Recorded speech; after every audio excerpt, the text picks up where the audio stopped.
rapat pertama, habis itu dipanggil lagi kita bahas tentang percepatan untuk transisi energi.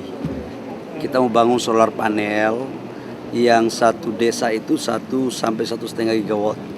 Jadi ke depan itu kita akan bangun kurang lebih sekitar 80 sampai dengan 100 gigawatt.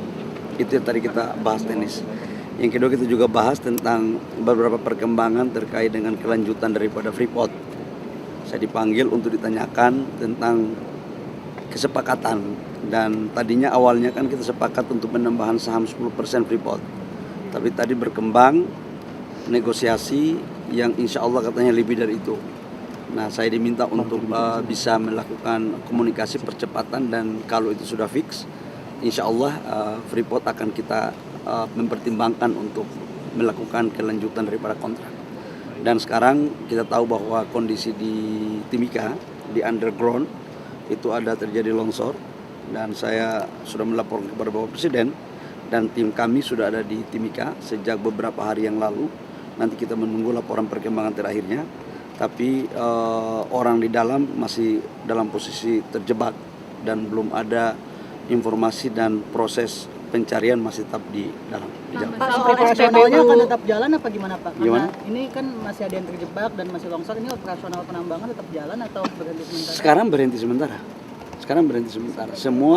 Semua fasilitas personil semua lagi fokus untuk bagaimana menangani bencana yang ada di sana. Ya. Pak, soal SPBU panel itu Pak akan melibatkan investor asing nggak? Pasti. Karena solar panel 100 gigawatt itu kan cukup besar.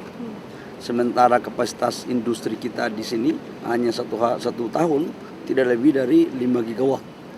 Nah, oleh karena itu pasti kita akan mencari investor asing dan bisa berkolaborasi dengan pengusaha-pengusaha nasional dan BUMN kita, termasuk dalamnya adalah PLN. Saham Freeport mau nambah berapa Pak? Pak, soal SPBU. Alhamdulillah tadi awalnya kan penambahan saham Freeport itu kan 10%. Perkembangan yang terjadi di atas 10%. Berapa pastinya nanti saya akan umumkan setelah tanda tangan proses perpanjangan. Harganya murah Pak, harga sahamnya? Untuk 10% lebih itu tidak, biayanya sangat murah sekali, karena valuasi asetnya kan kita anggap itu sudah nilai bukunya sangat tipis sekali. Tetapi itu kan terjadi untuk sampai dengan 2041, dan sekarang perhitungannya lagi dijalankan. Target pembelian saham rampung kapan Pak?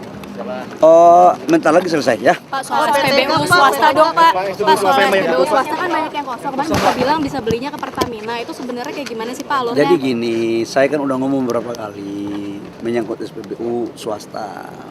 Yang pertama, SPBU swasta itu sudah diberikan kuota impor 110% dibandingkan dengan 2024. Ini biar clear ya, kita sudah memberikan kuota impor 110%. Jadi sangatlah tidak tepat kalau dikatakan kuota impornya tidak kita berikan. Contoh, 2024 si perusahaan A mendapat 1 juta kiloliter. Contohnya, di 2025 kita memberikan kuota impor 1 juta kiloliter plus 10%. Berarti 1 juta 100 kiloliter. Nah, kalau masih ada kekurangan, kita minta untuk melakukan kolaborasi dengan Pertamina. Kenapa? Karena ini terkait dengan hajat hidup orang banyak. Cabang-cabang industri yang menyangkut hajat hidup orang banyak itu harus tetap dikontrol oleh negara. Supaya apa? Semuanya baik. Ya, gitu ya. Pak, ini mana Pak caranya Pak? Pekerja dari Shell dan lain sebagainya kan banyak yang di layoff juga nih Pak. Sebenarnya mereka bisa melakukan kolaborasi dengan Pertamina, dan kemarin saya sudah pimpin rapatnya Pertamina, dan wamen saya juga sudah pimpin rapat. Tapi nanti saya akan mengecek perkembangan terakhir dari tim yang kemarin saya bentuk untuk mengatasi. Ya. Berarti sampai akhir tahun dari